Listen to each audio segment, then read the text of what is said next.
শুরু করলেন, বল করলেন, এবার ট্রাই করলেন, ক্যাচ উঠেছে মুমতাজ ঈশান।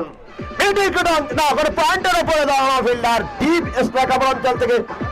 এক্ষেত্রে দর্শকদের মন কিন্তু একেবারে মাঠের মধ্যেই। একথা যখন বলছিলাম, ফিল্ডার মাহফুজের হাতে বন্দী হয়ে গেলেন হৃদয়। হাফ ওটে ড্রাইভ করলেন, মাঠ পার হলো না।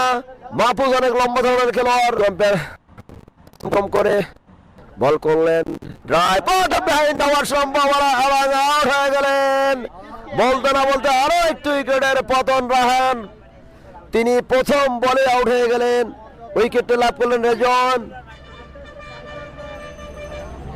এই রেজন সম্পর্কে দুই একটি কথা বলতে হয়। রেজন এই স্পেল হরিনগর প্রিমিয়ার লিগে যিনি 18 বলে 96টি রান করেছিলেন, সেদিন কিন্তু কোন বলারকে তিনি পাত্তা দেন, কিছুটা ব্যয়বহুল ওভার করে ফেলেছেন রেজন। পরের বল কোথায় করলেন, বল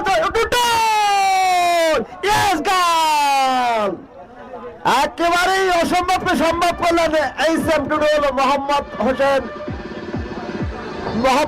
টুটুল। কিন্তু এ বলটি 6 হওয়ার সম্ভাবনা ছিল, সেটি হলো না ব্যাটের